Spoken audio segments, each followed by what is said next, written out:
আপনি আমার সাথে জোর জবরদস্তি করতে পারেন না। প্লিজ আমাকে ছেড়ে দিন, আমার খুব লাগছে, আমি আর পারছি না। কি বলি তুই? আমি তোর সাথে জোর জবরদস্তি করছি? তোর সাথে সবকিছু করার অধিকার আমার আছে, তাই আমি তোর সাথে যা খুশি তাই করব। আপনি আমার জীবনটা নষ্ট করতে পারেন না। ব্যথা পাচ্ছি, আস্তে ধরুন। আপনার হাত মনে হচ্ছে লোহার তৈরি। আপনি আমাকে যেখানে ধরেন সেখানেই ব্যথা পাই। প্লিজ আমাকে ছেড়ে দিন, আমি আর সহ্য করতে পারছি না। চিল্লা, আরো জোরে জোরে চেঁচা। তুই যত চেঁচাবি আমার ততই মজা লাগছে। তুই আমার থেকে আর কোনোদিন ছাড়া পাবি না। শারীরিক আর মানসিকভাবে প্রস্তুতি নে আমার সাথে সারা জীবন কাটানোর জন্য। আকাশ সাহেব, আপনি ভুল করছেন। আপনি নিজেই আমাকে সারা জীবন আপনার কাছে রাখবেন না। কয়েকদিন পর নিজেই আমাকে বিদায় দিবেন আপনার জীবন থেকে। তোকে বিদায় দেওয়ার জন্য আমি তোকে জোর করে বিয়ে করিনি। তোকে প্রচন্ড পরিমাণে ভালোবাসি, কিন্তু তুই আমার ভালোবাসাকে পাত্তাই দিলি না। কেন রে, আমি তোর যোগ্য না? নাকি সুন্দরী বলে নিজেকে অনেক কিছু মনে করিস? আমি সুন্দরী বলে আমার কোনো অহংকার নেই, বরং এই সৌন্দর্য আমার জীবনে কাল হয়েছে। আর যোগ্যতার কথা বলছেন, তাহলে শুনুন, আমি আপনার যোগ্য না।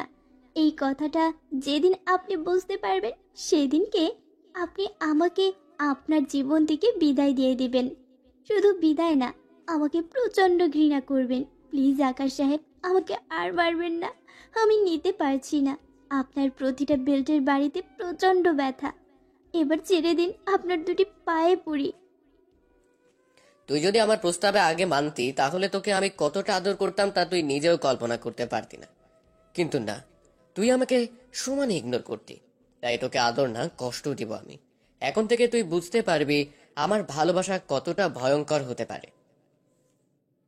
আকাশ সাহেব আমাকে ছেড়ে দিল। এত সময় সে আমাকে কোমরের বেল্ট দিয়ে মেরেছে।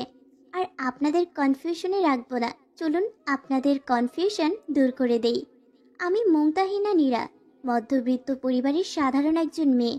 বাবা একটা কোম্পানিতে খুব সামান্য স্যালারিতে জব করে। আমরা 3 বোন। আমি সবার বড়। মেজ বোনটা আমার থেকে 1 বছরের ছোট। বাবা ওর বিয়ে দিয়ে দিয়েছে। অবশ্য তার একটা কারণ আছে, তবে সেটা এক্ষুনি বলছি না। সবটা আস্তে আস্তে জানতে পারবেন। আমি এবছর অনার্স 3য় বর্ষের স্টুডেন্ট। আকাশ আহমেদ হলো আমাদের ভার্সিটির সিনিয়র ভাই। সে মাস্টার্সে পড়ে। আমি ভার্সিটিতে ভর্তি হওয়ার পর থেকে আমাকে পছন্দ করে, ভালোবাসে। কিন্তু আমি তার ভালোবাসার ডাকে সাড়া দিতে পারছি না। শুধু আকাশ সাহেব কেন, কোনো ছেলের ভালোবাসায় সাড়া দেওয়ার মতো অবস্থায় ছিলাম না। গত 2 বছর যাবৎ সে আমাকে প্রপোজ করে যাচ্ছিল, কিন্তু আমিও তাকে বরাবরের মতো না করে দিয়েছি। আজ আকাশ সাহেব আমাকে জোর করে বিয়ে করলো। শুনেছি সে অনেক বড় লোকের সন্তান। তার বাবা মা বিদেশে থাকে।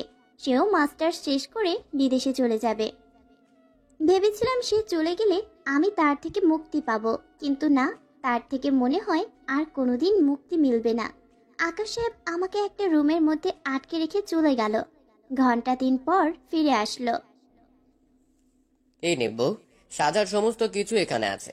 রাতের বেলা আমার জন্য বউ সেজে থাকবি। তোকে বউয়ের সাজে দেখা আমার স্বপ্ন। আমি ফুলসজ্জার বেড সাজাচ্ছি। সবগুলো আমার গায়ে ছুঁড়ে মেরে কথাগুলো বলল। ঠিক আছে, আমি আপনার জন্য বউ সেজে থাকবো। আকাশ সাহেব টেবিলের উপর একটা খাবারের প্যাকেট রেখে বলল, এই প্যাকেটে খাবার আছে, খেয়ে নিস। না খেয়ে থাকার চেষ্টা একদম করবি না, তাহলে আবার বেল্টের বাড়ি খাবি। আকাশ সাহেব চলে গেল। তার কথা অমান্য করার সাহস আমার নেই, তাই খাবার খেয়ে নিলাম। রাত হলে বউ সাজা শুরু করলাম। আমিও আকাশ সাহেবকে খুব ভালোবাসি। আমারও স্বপ্ন ছিল আকাশ সাহেবের জন্য বউ সাজবো, কিন্তু আমার জীবনে কিছু তিক্ত অতীত আমাকে প্রতিনিয়ত তাড়া করে বেড়ায়। তখন বউ সাজার ইচ্ছে আপনা আপনি মরে যায়। ঘন্টা খানেক পর আকাশ সাহেব আসলো। তোর বউ সাজা হলো? হ্যাঁ, হয়ে গেছে। বাহ, তোকে অনেক সুন্দর লাগছে। আমি যেমনটা চাইতাম ঠিক তেমনটাই সাজা হয়েছে। এবার আমার সাথে আমার রুমে চলে আয়। আমি ভয়ে ভয়ে আকাশ সাহেবের পিছু পিছু যেতে লাগলাম।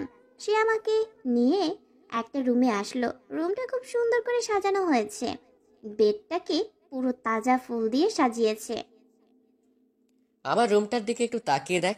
শুধুমাত্র তোর জন্য এত আয়োজন করেছি, জোর করে বিয়ে করে এত কিছু করেছি।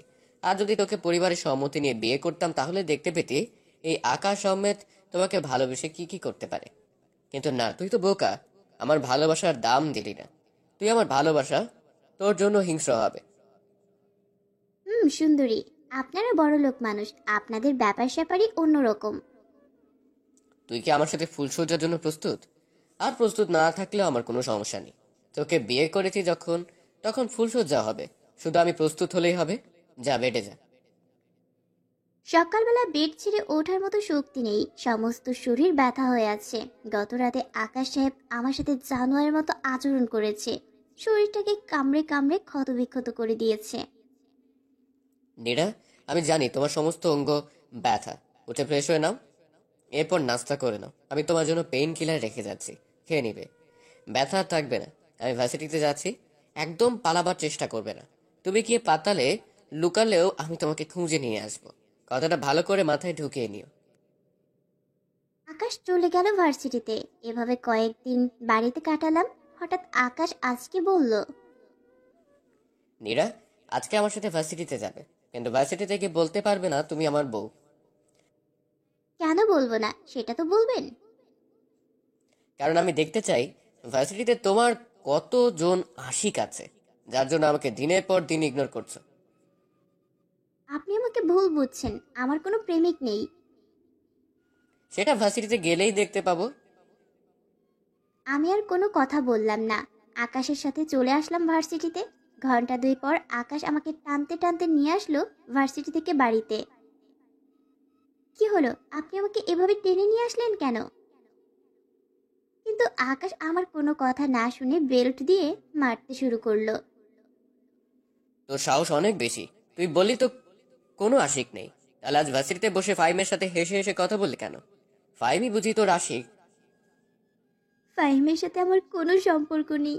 ও আমার নোট নিয়েছিল, সেটাই আজকে ফেরত দিল, আর কিছু না। প্লিজ আমাকে আর মারবেন না, ব্যথা পাচ্ছি। আকাশ বেল্ট ছেড়ে এক হাত দিয়ে আমার দুই গলা চেপে ধরলো। দাঁতে দাঁত চেপে বলল, তবু তুই কোনো ছেলের সাথে কথা বলবি না। তোর জীবনে ছেলে মানুষ হলাম একমাত্র আমি। যত কথা আমার সাথে বলবি। এমন করে প্রায় প্রত্যেকটা দিন আকাশ আমার উপর অত্যাচার করতে থাকে। কেটে গেল 6-6টা মাস। একদিন আমি অসুস্থ হয়ে পড়ি। আকাশ আমাকে নিয়ে হসপিটালে আসলো। ডক্টর চেক আপ করে বলল আমি প্রেগনেন্ট। আমি প্রেগনেন্ট শুনে আকাশের চোখের কোণে জল এসে গেল। হুট করে আমাকে জড়িয়ে ধরলো আর বলল, নীরা, আজ আমি অনেক খুশি। তোমার আর আমার সন্তান পৃথিবীতে আসবে। তোমাকে প্রমিস করছি আর কোনোদিন তোমার গায়ে হাত দিব না। আজ থেকে তোমার যত্ন নিব। আমি কোনো কথা বললাম না। আমাকে নিয়ে আকাশ বাসায় চলে আসলো। আসলে প্রেগনেন্সির খবর শুনে আমি খুশি হতে পারিনি। কেটে গেল কয়েকটা দিন। তোমাকে একটা কথা জিজ্ঞেস করবো নীরা, সত্যি উত্তর দেবে। হ্যাঁ বলুন। তুমি সবসময় মন মরা হয়ে থাকো কেন? তুমি প্রেগনেন্সির খবরে খুশি হওনি। তুমি কি এই মুহূর্তে বেবি নিতে চাইছিলে না? আমি যদি সত্যি কথা বলি তাহলে আপনি আমাকে আপনার জীবন থেকে তাড়িয়ে দেবেন না তো? আর প্রতিটি মেয়ের সন্তান হওয়ার কথা শুনলে খুশি হয়, কিন্তু আমি খুশি হতে পারছি না। আমি তো সেই কথাটাই জানতে চাই। বলো আমাকে। আমি যদি বলি আমিও আপনাকে অনেক আগে থেকে ভালোবাসি তাহলে বিশ্বাস করবেন? এটা কিন্তু আমি জানতে চাইনি। আগে বলো রহস্য কি? আপনি কি ফুলশয্যা রাতে বুঝতে পারেননি আমি ভার্জিন না? তবু এ নিয়ে আমাকে কোনো প্রশ্ন করেননি।